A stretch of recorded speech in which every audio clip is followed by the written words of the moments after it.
नमस्कार प्रेक्षकांनो.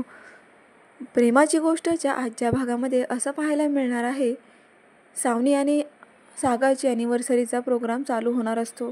आता सागर आणि मुक्ता तिथे येतात आणि त्यांना दिसतं की सावनीच्या मैत्रिणींनासुद्धा तिने बोलवलं आहे. हे पाहून तर सागरचा खूप संताप होतो. तो मुक्ताला म्हणतो की काय चाललं आहे, हिने हिच्या मैत्रिणींना कशाला बोलवलं असेल इथे. लगेच सावनी आता सागरला पाहून त्याच्या जवळ येते आणि म्हणते की आलास तू, वाव किती छान दिसत आहेस तू. ज्याला मला नेहमी सांगावं लागायचं की व्यवस्थित राहा, तो सागर इतका बदलला आहे, इतकं छान सूट घालून असा हिरोसारखा झाला आहे का.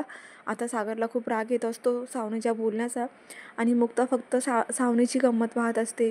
त्यानंतर सागर म्हणतो की तुला तुझ्या मैत्रिणींना इथे का बोलावं असं वाटलं, तुला काय गरज होती त्यांना बोलवायची. सावनी म्हणते की अरे, माझ्याही साईडने कोणीतरी हवं आहे ना, तुमच्या बाजूने सगळेजण आहेत, मग मी एकटीच पडते ना, म्हणून मी त्यांना बोलवलं आहे. त्यांनाही कळू देत ना की माझा एक्स नवरा माझ्यावर किती प्रेम करतो अजून.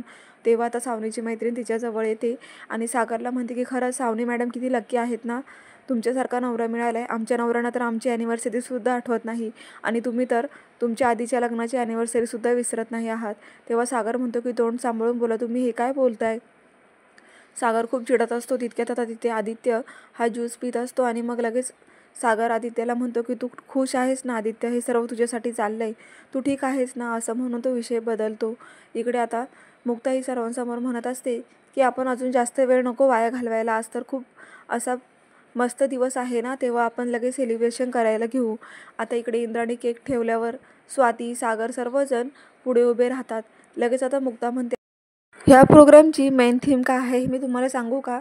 खरं तर या घरापासून दुरावलेला आदित्य, त्याच्या सुखासाठी आम्ही हे सर्व करतोय आणि मग आता जास्त वेळ वाया न घालवता आपण ह्या कार्यक्रमाला सुरुवात करूया, असं म्हणून ती सावनीला आवाज देते.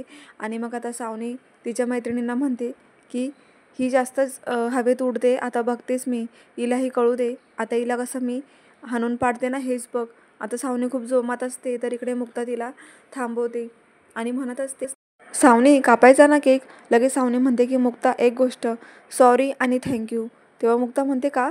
सावनी म्हणते थँक्यू यासाठी की तू आमच्या ॲनिव्हर्सरीचं सेलिब्रेशन केलंस आणि सॉरी यासाठी की तुला आदित्यमुळे एवढी मेहनत करावी लागली आणि केक आणावा लागला.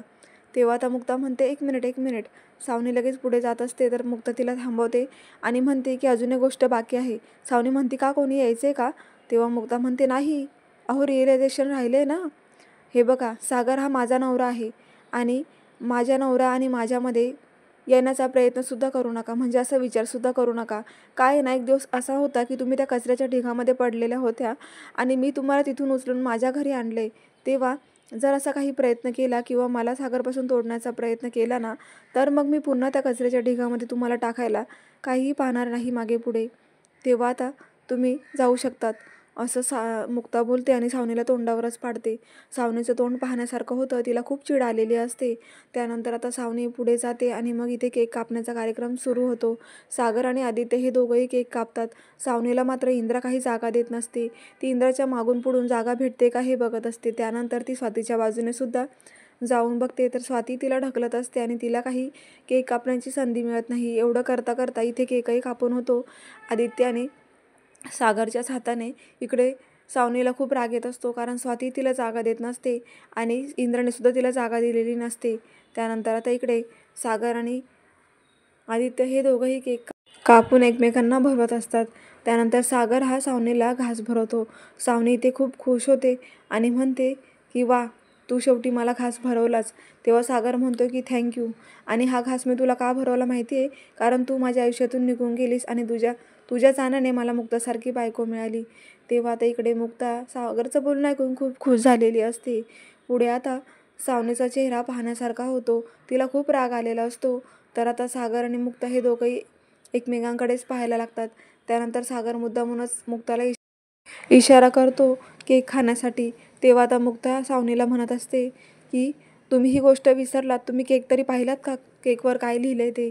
सावनी आता केककडे बघत असते, तर सागर हा मुक्ताचा हात पकडतो आणि तिला मुद्दामूनच सावनीच्या समोरून आपल्याजवळ ओढतो आणि म्हणतो की हे घ्या केक, केक खा माझ्या हाताने. मुद्दामून ते सावनीला जळवण्याचा प्रयत्न करत असतात. सावनीचा चेहरा पाहण्यासारखा होतो. मुक्ता सागरला भरवते आणि सागरही मुक्ताला केक भरवत असतो. इंद्र आणि स्वाती हे पाहून खूप खुश होतात. त्यानंतर मुक्ता हा एक पीस घेते आणि सावनीला म्हणते की माझ्याकडूनही तुम्हाला भरवायचं राहिलं आहे ना, अहो तुम्ही जरा हा विचार तरी करायचा होता. हे सेलिब्रेशन हे तुमचं ॲनिव्हर्सरी म्हणून आहे असं तुमचा गैरसमज झाला ना. पण त्याच्यावर काय लिहिलं हे तरी बघायचं होतं. फॅमिली फॉरेव्हर म्हणजे आदित्यसाठी आम्ही फॅमिली फोटो घेऊयात आता. तेव्हा आता सावनी तो घास खाते आणि इकडे फोटोशूट चालू असतं. मात्र कोमल सावनीला आवाज देत नसते. ते त्यांचेच फोटो काढत असतात. लगेच इकडे सावनी म्हणते की अच्छा, म्हणजे हे ॲनिव्हर्सरीचं सेलिब्रेशन नव्हतं. खूप हवेत उडत आहेस ना मुक्ता तू. कर ना. तू मला मला कमीपणा दाखवण्याचा प्रयत्न केलास ना माझ्या समोर. ठीक आहे, जोपर्यंत आदित्य माझ्याजवळ आहे ना तोपर्यंत मला कसलीच भीती नाही. आता बघ तुझी कशी वाट लावते ते. तर पुढील भागामध्ये असं बघायला मिळतं, आदित्य हा म्हणतो की पप्पा मम्मीला घास भरवा ना. तेव्हा आता आदित्यच्या सांगण्यावरून सागर हा सावनीला केक भरवत असतो आणि त्यानंतर सावनी आदित्यला म्हणते की मला पप्पांनी काहीच गिफ्ट नाही दिलं.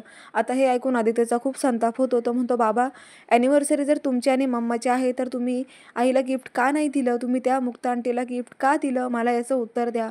आदित्यला खूप राग आला आहे तर सागरकडे याचं उत्तर नाही आहे. इथे मुक्ताला सुद्धा खूप वाईट वाटत असतं. एवढा सगळा कार्यक्रम करून सुद्धा आदित्य हा चक्क सागरबरोबर भांडण करतोय, तेही सावनीला गिफ्ट दिलं नाही म्हणून. तर प्रेक्षकांनो पुढे आता काय होणार हेच आपल्याला पाहायचे. नवीन असाल तर चॅनलला सबस्क्राईब करा स्वर्ग मराठी.